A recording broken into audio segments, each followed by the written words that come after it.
Oke, Pra, berapa ya? Sebulan kali ya kita udah Sebulan ngebikin ada video. ya, asli. Udah sama-sama sibuk. Sama-sama sibuk juga sih. Tapi Kayak sekarang kita sempet-sempetin soalnya beritanya gila, ya, ini lumayan gila bener-bener nih. yaitu Toprak Razgatlioglu kontrak untuk gabung MotoGP tahun depan nih sama Pramac Yamaha. Gimana komentar lu, Pra? Satu kata, akhirnya. Sebenarnya desas-desus Toprak udah apa namanya pengen berniat mau masuk ke MotoGP itu udah dari zaman dia masih di Yamaha juga. Dia sempat testing kan, private testing sama Yamaha. Waktu itu masih zamannya Lin Jarvis 2000 berapa? 3 apa 2 ya? 2023 itu di Aragon ya kalau nggak salah itu ya. Nggak jadi karena kalau gosip-gosipnya sih si apa Yamahanya nggak terlalu impress sama Hmm. hasilnya Toprak di private testing itu. Putus di situ storyline-nya, Toprak pindah ke BMW setahun langsung menang. Terus sekarang di 2025 tahun keduanya Toprak di BMW dan lagi title defense juga ya sama Bulega di WSBK. Terus tiba-tiba di tengah musim pengumuman. Sebenarnya dibilang kalau tahun ini nggak surprise juga ya karena udah ada woro-woronya dari sebulan 2 bulan lalu kalau nggak salah gosip-gosipnya kan dia awalnya mau sama Honda awalnya kan apa yang pabrikan yang rumornya lagi gue lupa dideketin atau ngedeketin Toprak itu Honda awalnya. Entah kenapa tiba-tiba gue nggak tahu Yamaha pakai siasat apa tiba-tiba sama Yamaha jadinya. Tapi kalau misalnya ngelihat apa namanya kayak stature-nya Toprak di WSBK sama kayak apa dia sendiri sama Kenan juga apa tim manajernya juga yang nggak ngerahasiain kalau misalkan emang nanti goalnya Toprak tuh ke suatu saat ke MotoGP. Karena emang ya udah jadi impiannya Kenan lah ya, pengen ada pembalap Turki yang bisa naik ke MotoGP. Karena kan sebelumnya Yeah. ya termasuk Kenannya sendiri juga kan mentoknya di Moto2 Moto2 doang kalau nggak gitu salah kan. ya. Terus apa namanya nggak begitu sukses balik lagi ke nggak ke SBK balik lagi ke Super Sport langsung. Impian semua warga Turki kali ya gitu kan. Akhirnya nih ada Abi ya yang bisa gabung Pramac gitu ya. Pramac Yamaha sendiri ini kalau kita lihat emang tim yang sebenarnya kan tahun ini dia motor baru gitu kan. Dari lama jadi tim satelitnya ya Ducati, sekarang jadi Yamaha dan jadi partner lah bahasanya ya, bukan cuma sekedar tim satelit gitu kan. Jadi emang secara posisi di Yamahanya juga bagus gitu. Nah, mungkin kita ngobrolin dulu Topraknya dulu kali ya. Kenapa sih Pramac ini tertarik? Gue nggak tahu ya Pramac atau Yamahanya ya yang ngontrak ke si Topraknya gitu ya. Cuma kenapa sih dia dipilih gitu? Karena kalau gue memposisikan diri gue sebagai haters gitu lah ya.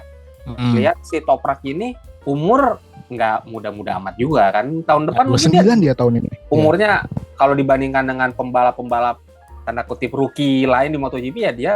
Iya. Terus nggak usah bilang berumur lagi udah tua dibandingin sama rookie-rookie. Biasanya kan cuma 20 berapa tahun sih paling 21, 22. Ya masih muda misalnya kayak kita ngeliat Fermin Aldeguer gitu ya. Nah terus kalau ngelihat sejarahnya gitu kan, Toprak ini tuh agak beda dengan pembalap-pembalap lain yang gabung MotoGP gitu. Kalau nggak salah pengalaman dia naik motor prototipe itu kan ya zaman dulu masih Red Bull Rookies ya bareng sama Red Bull Rookies ya. Joan Mir gitu kan dan nggak menang gitu dia. Oh iya angkatan Joan Mir bener-bener. Gabung di balapan European Superstock gitu kan, juara balapan akhirnya di Superbike gitu dan di Superbike-nya ternyata emang baru nih kelihatan nih kemampuannya Kawasaki gitu kan. Terus tapi meledaknya pas sama Yamaha. Ya, karena di Kawasaki ini kan? ada drama karena makanannya tuh. Terus di Superbike-nya oke lah dia gacor gitu ya sama Yamaha bisa juara, sama BMW di tahun pertamanya yang lu bilang kan dia bisa juara gitu.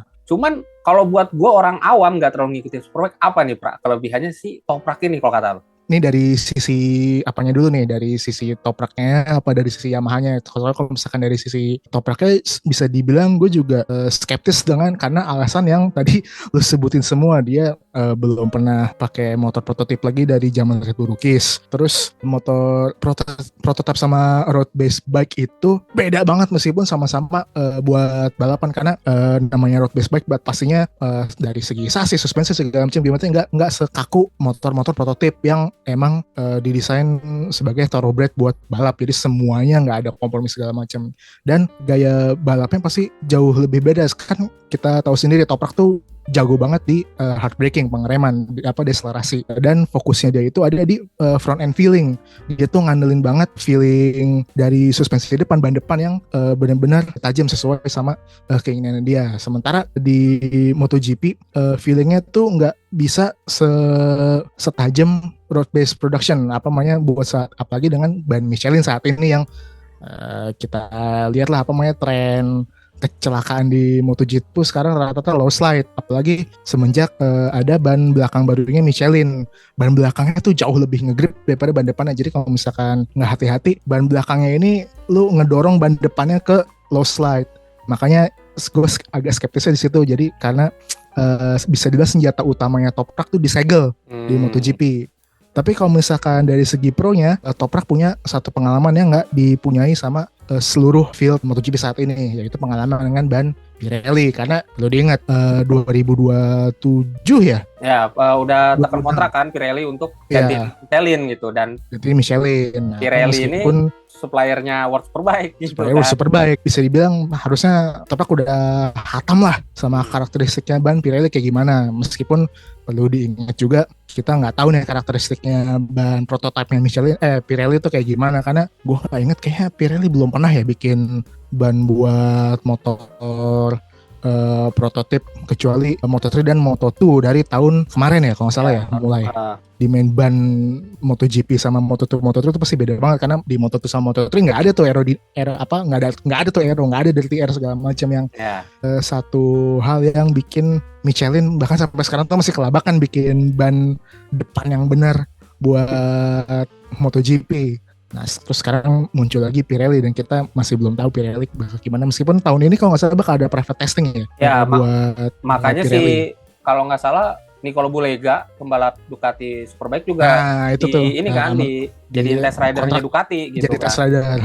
Nah itu, dan nih side note sedikit menariknya, itu berita itu press release turun bareng sama press release-nya Toprak di tag kontrak sama Pramac Yamaha. Sama pastinya kalau buat MotoGP-nya sendiri, ini Toprak satu mah fanbase-nya gede, Turki kan untapped market lah kasarnya kan, apalagi Toprak fanbase-nya gede banget dan fanatik banget. Ceritain berapa Superbike kalau Toprak balapan gimana tuh? Wah, Toprak balapan waktu di Mandalika gila lah, kan gue dapat kesempatan buat liputan langsung ya World Superbike, waktu itu kebetulan ngintilin Yamaha. Waktu itu Toprak lagi title defense di Mandalika. Nah itu gue baru masuk area sirkuit aja tuh, gue langsung ketemu rombongan supporternya Toprak asli dari Turki, bawa bendera Turki lumayan gede, ada berapa puluh orang, lumayan lah, bisa kalau kata gue mah bisa ngisi satu segmen grandstandnya sirkuit Mandalika tuh kira-kira bisa ngisi setengahnya lah. Untuk orang yang jauh banget ya dari Turki ke Indonesia. Makanya itu buat dari ke negeri antah berantah kayak Indonesia tuh perlu sangat diapresiasi, apalagi Mandalika yang istilahnya buat orang Indonesia, buat masyarakat yang mayoritas di Jawa ke Mandalika aja tuh akomodasinya setengah mati. Ini mereka dari Turki. Makanya itu benar-benar ngebela-belain banget fansnya, benar-benar fanatis. Dan kenapa fanatis, karakternya Toprak juga orangnya tuh seru banget. Ya. Suka bercanda lah di sirkuitnya juga, aksi salib-salibnya ganas lah. Makanya menghibur lah ya, punya karakter yang menghibur. Showman banget. Ya, karena emang nggak heran juga sih bapaknya kan, almarhum bapaknya stunt rider, dianya juga suka pecicilan di sirkuit. Gue inget banget tuh, dia nge-wheelie erok pinjamannya Yamaha. motor pedok kayak erok standar di wheelie sepanjang pit lane, gila nggak tuh? Dan karakter sama fanbase itulah yang kalau kata gue bikin prospek Toprak di MotoGP ini sangat-sangat menarik. Karena itu saya di MotoGP semenjak nggak ada Valentino Rossi, karakter yang showman ini kayak missing lah. Ya paling mungkin ada Marquez lah ya. Tapi ya cuman ya lu bandingin Prime Marquez sama Prime Rossi, pecicilannya sepecicilan siapa sih? Benar. Ya kan? Apalagi Marquez di umur segini kan mulai kayak udah mulai inilah mulai dewasa melunak melembut iya melembut. Toprak juga udah nggak semudah itu, tapi seenggaknya cicilannya masih jauh dibandingin Marquez lah kalau kata gue sih. Toprak tuh jadi akhirnya ada pembalap muslim lagi di MotoGP setelah Hafiz Syahrin. Ya, itu lumayan bakal dia sama mengundang juga sih. Nah, ya makanya. Terus Pak, kita ngelihat Topraknya, kita anggap lah ya, dia punya kemampuan yang bagus gitu ya. Kita ngobrolin Pramaknya nih. Yang jadi pertanyaan kan, dengan masuknya Toprak ke Pramak tahun depan, berarti di Pramak ini bakal ada yang kegeser gitu. Nah, saat ini kan balapnya mau nggak mau kan, ada Jack Miller sama Miguel Oliveira. Nah, kalau kata lu nih, Pra, siapa nih yang bakal digantiin sama Toprak? Kalau lu nanya gue sebelum musimnya mulai duluan sih Jack Miller ya. Tapi sekarang kita lihat di antara dua itu, Jack Miller bisa dibilang performanya di atas M1 itu cuma 1 step di bawah Quartararo. Bagus-bagus banget hasilnya dia kalau nggak crash atau kalau ada sial apa segala macam, karena ya lagi-lagi Jack Miller. Cuma bisa kita lihat waktu yang paling outstanding tuh kalau kata gue pas di Le Mans. Ya, kemarin. Sebelum jatuh sempat sempat P3 meskipun akhirnya ya Jack Miller terjadi. pasifnya nyala. Di luar itu juga hasilnya dia lumayan konsisten, bisa di top 10, top 5 malah kadang-kadang. Sementara Miguel Oliveira pun kalau dia lagi nggak cedera, seingatan gue puncak performanya dia tuh tetap nggak setinggi Jack Miller. Dan pasti mau nilai adil pun sulit, karena dari belum setengah musim ini ya, masih performanya Miguel, performa aslinya tuh belum bisa keukur juga karena dia kebanyakan cedera, meskipun ya perlu di note juga cederanya bukan salahnya dia juga, kebanyakan salahnya Fermin Aldeguer. Ya. Ya kan yang nyundul Miguel siapa? Satu sisi nggak adil, tapi kalau kata gue sih mungkin untuk saat ini beratnya yang akan didepak itu Miguel Oliveira. Sama berita-berita lah di luar dari jurnalis luar, dari insider, ternyata si Miguel Oliveira ini di kontraknya ada klausa kalau misalkan dia sampai gue lupa deh pertengahan musim atau kalau nggak salah, kalau sampai pertengahan musim dia itu pembalap Yamaha paling bawah di klasemen, dia bisa didepak. Dan sekarang yang sekarang terjadi Yamaha paling bawah siapa? Nah sekarang terjadi di satu sini paralelnya kayak Jorge Martin sama Aprilia juga. Cuman ini beda, ini pabrikan yang ngedepak pembalap. Nah, ngomongin Toprak lagi nih Pra nih. Kan di awal kan lu sempat bilang ya bahwa Toprak dan manajemennya sebelum Yamaha dia sempat agak PDKT nih sama Honda.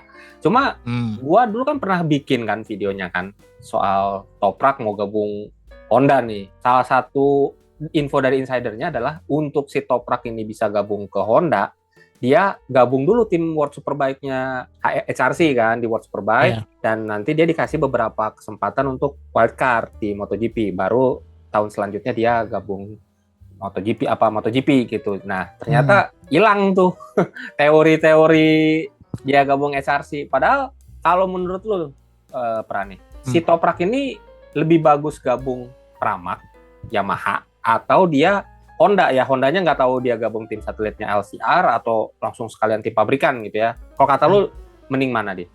Kalau kata gue sih lebih mending opsi mana yang bisa bikin dia langsung terjun ke MotoGP, karena yang sempat kita singgung umur.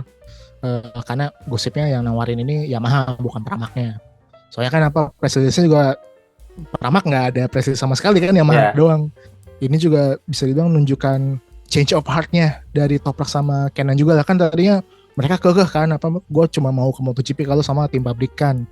Tapi gue nggak tahu deh, mungkin karena pemahamannya Kenan juga kali, zaman dia kan tim satelit kan sampah banget motornya dibanding sama tim pabrikan. Sementara zaman MotoGP sekarang tim satelit apalagi Pramac yang kebagian yang Yamaha-nya itu modelnya sama persis sama kayak tim pabrikan, ya sekarang nggak ada bedanya. Apalagi kalau misalkan dia beneran dikontrak sama Yamaha, yang berarti besar kemungkinan dia juga bakal punya technical support dari Yamaha-nya langsung.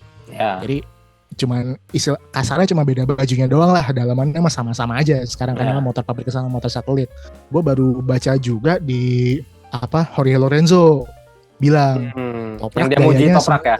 dia sebenarnya Toprak tuh lebih cocok, gaya balapnya lebih cocok ke motor Honda karena ngandelin front end banget kan, sementara Yamaha tuh gayanya lebih smooth, dia ngandelin corner speed. Kita tadi kan lebih banyak ngobrolin soal MotoGP-nya. Kita ngobrolin World Superbike-nya nih. Dengan pindahnya Toprak ke MotoGP, kalau kata gue ini pembalap-pembalap di World Superbike ini langsung, wah ini jadi info yang besar gitu. Yang pertama kan, wah saingan terbesar gue nggak ada nih. Iya. Toprak kan bisa diakui lah sebagai salah satu pembalap yang paling bertalenta di World Superbike. Terus yang keduanya BMW-nya nih pasti, wah ini garuk-garuk kepala ini pasti ya. Gue mesti nyanyi siapa nih? Ya, penggantinya siapa nih yang bakal nemenin Michael van der Mark gitu kan. Apalagi emang Toprak ini kan dia pindah ke BMW aja, info-infonya nih dia untuk narik Toprak dari Yamaha ini kan ngeluarin budget yang gede gitu kan. Jadi gosip-gosipnya tuh kontraknya Toprak itu jadi kontrak World SBK termahal, selisihnya 50% dari rekor kontrak termahal yang sebelumnya. Berarti kan gila lah pokoknya. Ya, lebih gede dari Jonathan Rea dan Bautista lah yang pasti ya. Berarti BMW ini posisi yang ditinggalkan Toprak di BMW ini menarik banget nih, motornya pasti kencang, secara faktor U angkanya juga ini pasti gede nih. Nah, kalau kata lu nih Pra, siapa pembalap yang akan dipilih oleh BMW Motorrad untuk gantiin posisinya Toprak? Kalau gue jadi BMW dan Miguel Oliveira tahun depan udah fit, Miguel Oliveira narik pembalap MotoGP lagi. Soalnya kalau ngelihat fieldnya World SBK yang sekarang tuh, kalau BMW pengen nyari yang setara susah. Siapa? Johnny Ray juga faktor U sama. Kayak, dan kita lihat di Yamaha juga, meskipun karena cedera juga sih, belum bisa ngasih breakthrough yang sesuai ekspektasi dia lah. Dan siapa lagi? Bulega mungkin, karena Bulega udah dikekepin sama Ducati pakai kontrak extension sama, jadi racer dari MotoGP yang nggak tahu deh, mungkin ke sananya juga bisa jadi Bulega mau ditarik juga ke MotoGP, nggak tahu juga. Tapi terus sisanya siapa? Bautista mungkin. Bautista mirip-mirip Jonathan Rea juga lah, faktor iya. Belum ada gambaran berarti ya pembalap yang bakal ditarik gitu. Sisanya juga kayak Alex Lowe's kayaknya masih betah di Bimota. Locatelli juga kayaknya sama. Ya udah mulai bagus lah di Yamaha nih kan. Apalagi udah mulai bagus di Yamaha, jadi kayak siapa? Kalau udahlah sih buat gue belum ada yang menarik ya. Makanya tadi gue bilang kalau misalkan emang duitnya segede itu dan BMW nggak berniat buat ngealokasiin duit itu jadi duit buat pengembangan motor, ya narik talent dari MotoGP yang kedepak karena kepindahan Toprak, dan satu lagi Jorge Martin.